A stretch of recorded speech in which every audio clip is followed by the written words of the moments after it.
sekalian, ketemu lagi. Kita sambung obrolan kita. Sekarang kita udah di sesi akhir ya. Jadi ini ibaratnya pesawat mau landing ini. Jadi perhatikan tempat duduknya ya. Oke, ini Bang Zul. Bagi pelaku UKM yang tidak sadar tentang pentingnya branding, ini kira-kira apa yang akan dialami? Iya. Okay. Yang pelaku UKM yang tidak sadar tentang branding, yang dia akan alami adalah dilupakan, Pak. Dilupakan. Iya. Sakit itu kalau dilupakan. Iya, ya? bener kan? Sakit, diabaikan, ditinggalkan. Jadi kenapa saya katakan begitu, bahwa persaingan besar gitu. Mungkin kita punya ide tentang produk A dengan resep yang sama dan menurut kita asumsi kita enak gitu. Misalnya. Nah, orang lain juga pun berpikiran yang sama dengan produk yang sama, dengan asumsi yang sama dengan kita.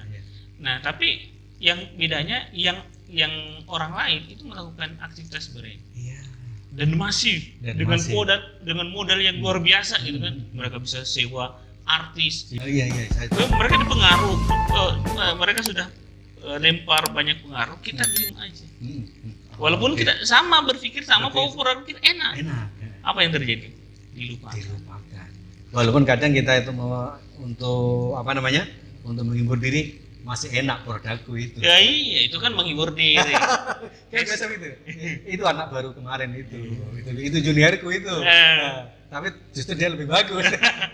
lebih dikenal karena dia mengelola brand tadi. Iya, mengelola brand tadi. Makanya itu tantangannya. Kalau kita merasa asumsi kita, produk kita bagus, ya sudah, pecahkan tadi asumsi itu bahwa memang benar-benar kita disuka. Yes, ya. Oke, jadi teman-teman jangan abai terhadap branding, walaupun sudah banyak dikenal orang, tapi kalau kita tidak rawat brand kita, ya itu tadi sakitnya itu di sini. Dilupakan. Iya, dilupakan. Sama kayak hubungan suami istri, Pak. Karena ini tadi yang mau dibangun kan ada hubungan relasi ya. Antara kita dengan pembeli itu kan jangan hanya dikatakan hubungan itu hanya sebatas jual beli aja, beli putus gitu. Sebenarnya tidak. Yang harus kita bangun adalah hubungan.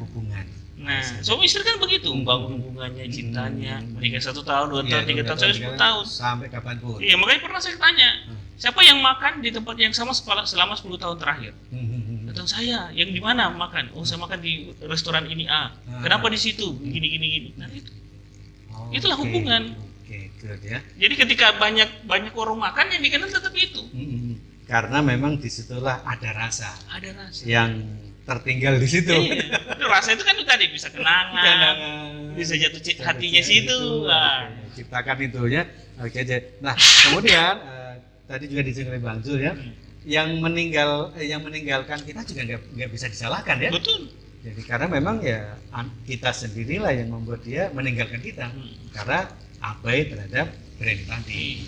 Bahkan yang mengalahkan produk kita justru orang-orang yang baru. Dan produknya mungkin secara kualitas boleh jadi sama atau bahkan di bawah dari produk kita. Jadi hati-hati dengan namanya brand. Ya. Oke, yang terakhir Bang Zul, saran-saran nih untuk teman-teman pelaku UKM tentang branding kayak apa? Iya. Saran saya yang paling sederhana Pak ya, benar-benar adalah mapping tadi ya. Mapping ulang atau strategi awal. Ya, artinya mapping ini tidak juga harus membutuhkan waktu yang khusus gitu ya. Nggak perlu waktu khusus. Jadi artinya ya ketika kita lagi santai-santai selalu berpikir untuk gitu. Atur lagi bagaimana, benar nggak ini asumsi saya tadi pelanggannya adalah umur sekian. Kan? Misalnya benar nggak tempatnya itu di daerahnya Sudiang, benar yang harus lewati biaya keimigrasian ya. Iya. Harus nggak lewat situ gitu misalnya kan. People place-nya juga kan harus dilihat, price-nya juga harus dilihat, benar nggak sesuai dengan budget. Sederhananya begini sih sebenarnya, hati-hati juga dengan terhadap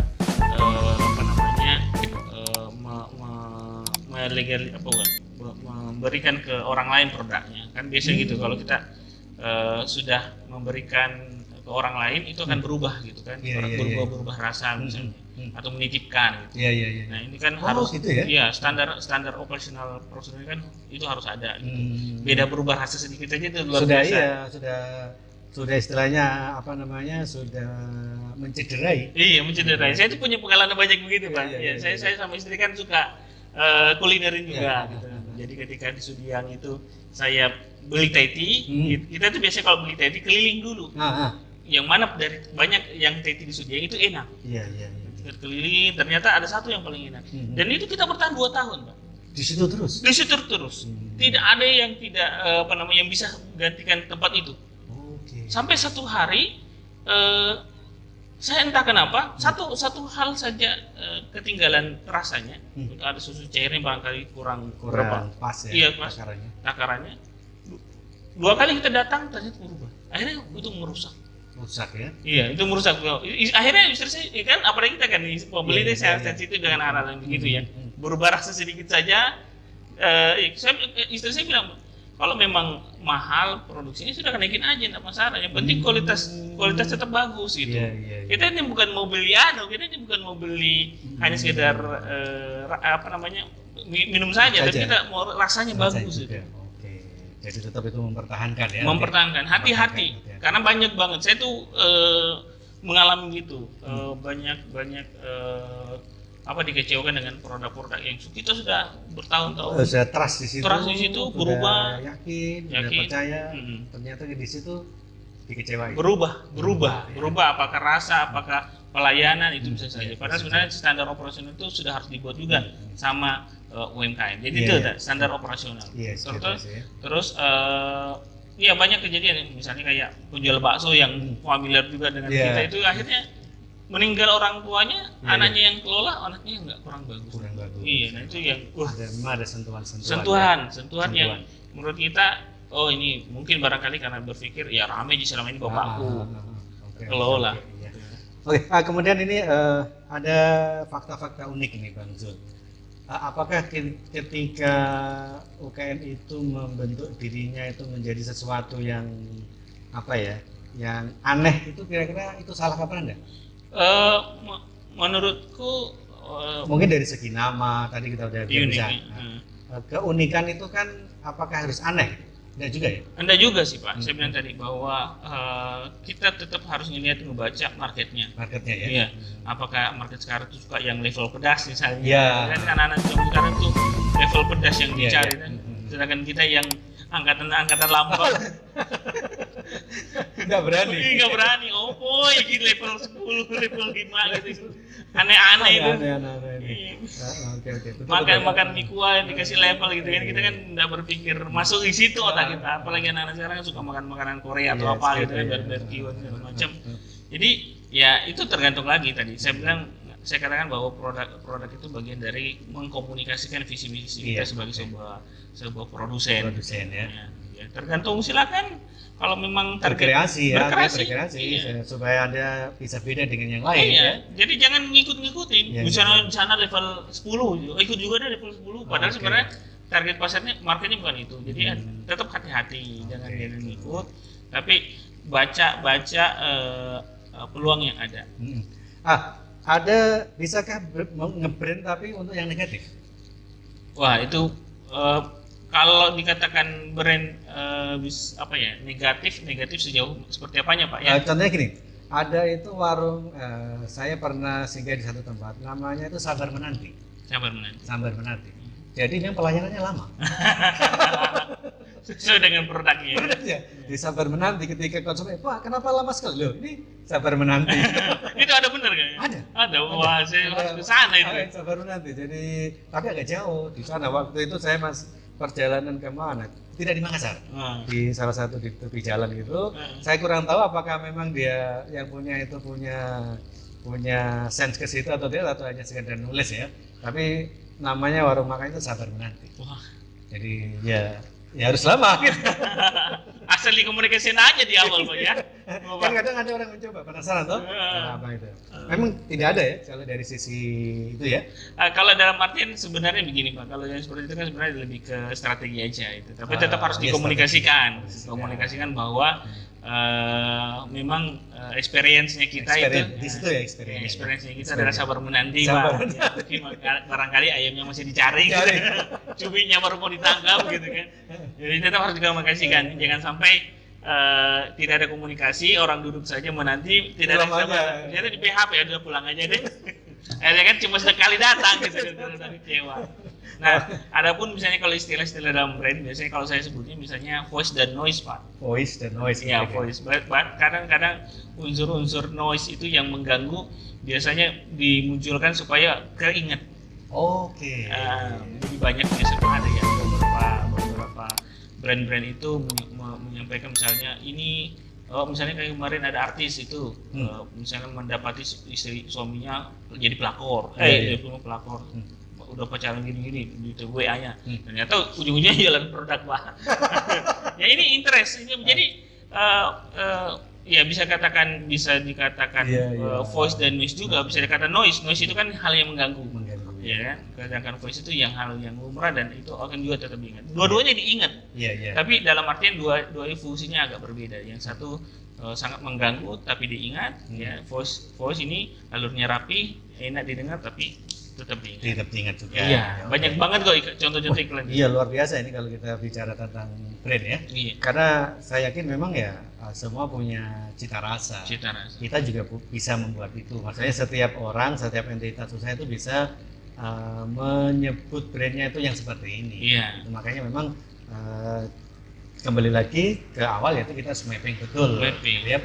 Nah kemudian kalau ada biasa saya kenal itu Bang Zul, ada nama produk baru di bawahnya lagi dikasih tagline. Itu memang harus begitu ya? Iya, lebih ke Pak ya. Apa namanya?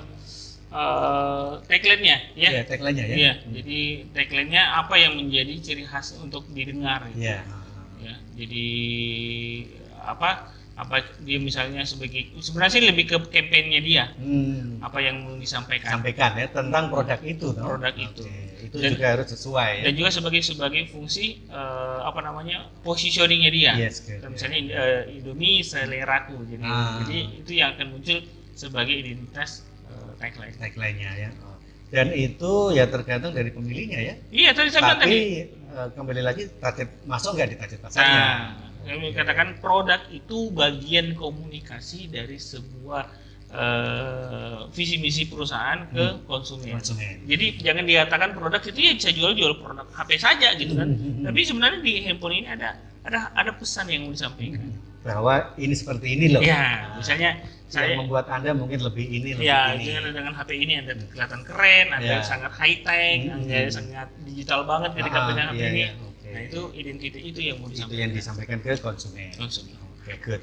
Makasih banyak Bang Zul. Makasih atas jadi. Nah terakhir nih Bang Zul, supaya bisa membuat apa istilahnya menyematkan di pikiran pelaku UMKM khususnya yang ada di channel ini, membuat 3 kata tentang branding yang supaya selalu terngiang-ngiang di pikiran UMKM.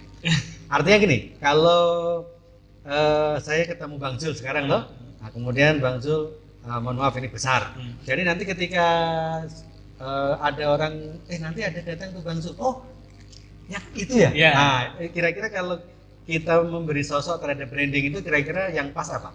3 saja. Jadi yang kalau mau dilakukan sama sebuah branding 3 aja, berarti harus konsisten dulu Pak. Konsisten. Jadi kalau kita bicara brand harus konsisten. Konsisten dulu. Karena dengan konsisten itu kita harus tahu bahwa yang mau dimunculkan adalah identitas ini. Oke. Ya, kedua itu adalah jangan malu untuk mengkomunikasikan apa yang ingin disampaikan. Jangan malu untuk mengkomunikasikan apa yang disampaikan. Ya, menyampaikan apa yang mau disampaikan terkait apa kita sebagai sebuah identitas produk maupun juga sebagai identitas pemilik produk tersebut. Jadi ini adalah bagian dari menyampaikan pesannya kita. Pesan ya. Terus ketiga terakhir adalah jangan lebih ke pelihara baik lah. Pelihara ya. Iya, pelihara baik-baik produkmu ini. Rawat. Kenapa saya bilang katakan itu? Karena banyak orang di luar sana ketika mereka sudah aman nih dengan produknya, laku produknya, laris produknya, tapi ketika booming dan dia sudah sampai ke titik jenuh, jatuh, selesai. Dia udah abai bahwa Abai. sudah tidak perlu nih kan banyak orang begitu.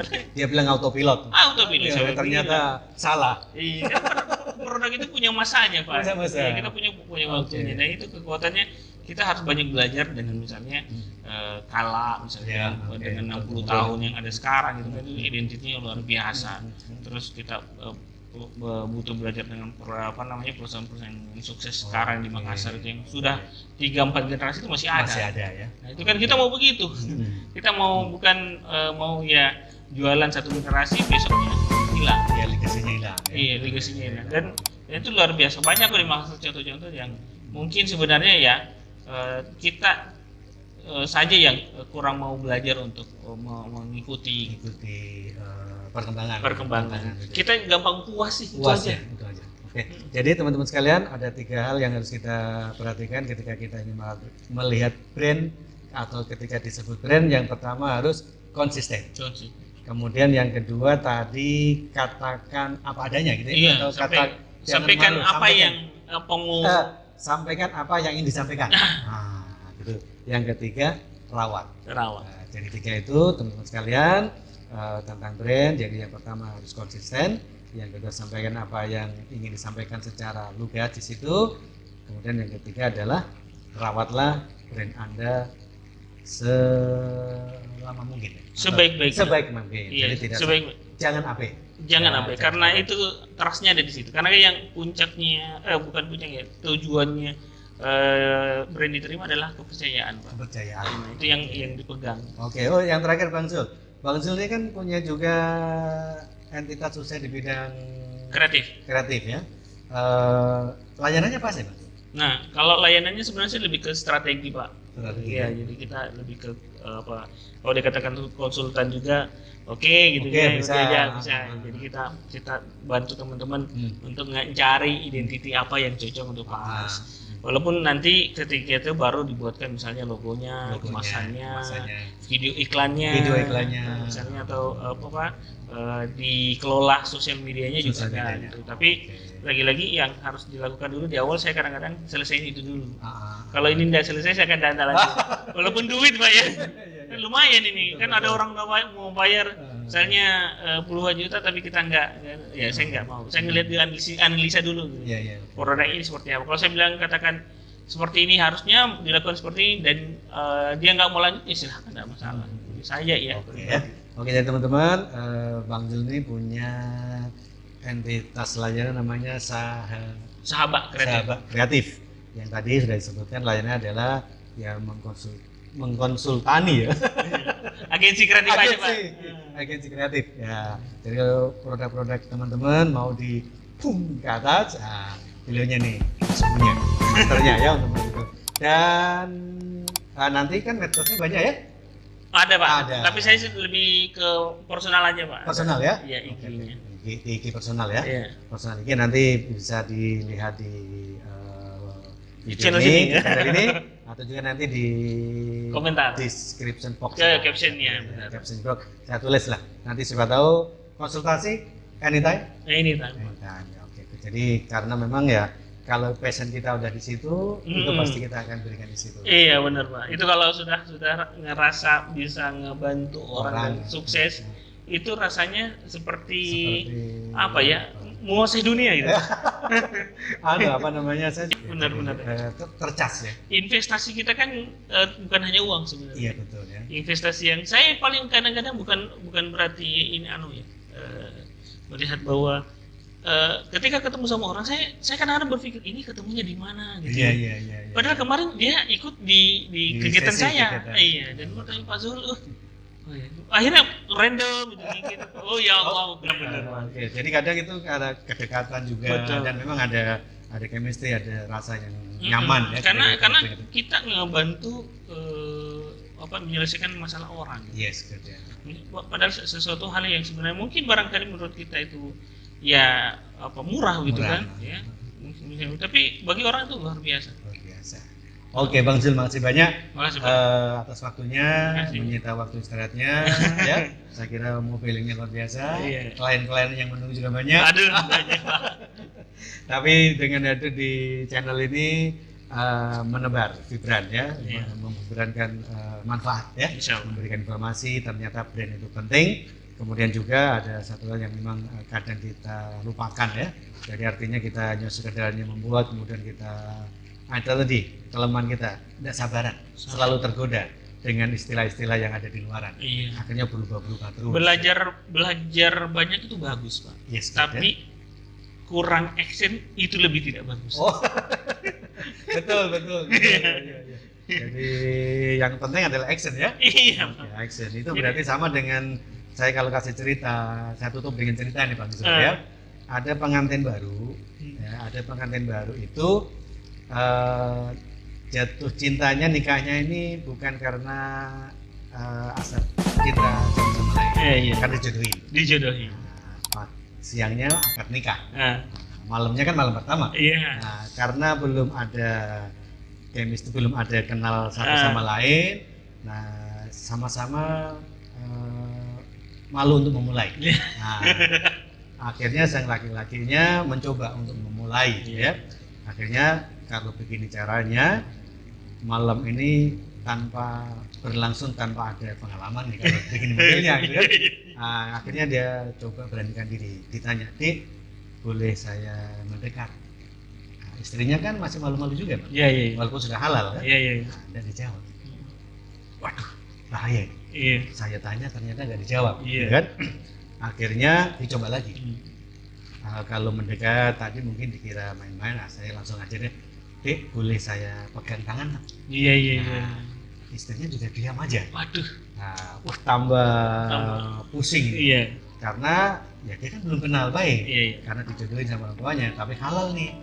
Akan pegang tangan nggak apa-apa, kan udah akad nikah di siangnya. Bahaya.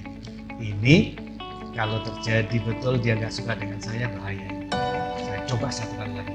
Kalau dia masih tetap nanti tidak menjawab, besok saya pulang ke orang tua saya. Kayaknya nggak cocok. Akhirnya diberanikan si pengantin laki-laki ini ke terakhir menatap nafas, boleh saya cium? Meningkatkan permintaannya, langsung istrinya naik. Kira-kira apa yang keluar dari lisannya istri? Apa tuh? Ternyata yang keluar dari lisannya, "Ini nanya aja kerjanya, kapan dikerjakan?" Iya. Itu apa? Actionnya, Pak, ya. Actionnya, ya. Betul, ya. Nanya-nanya. Iya.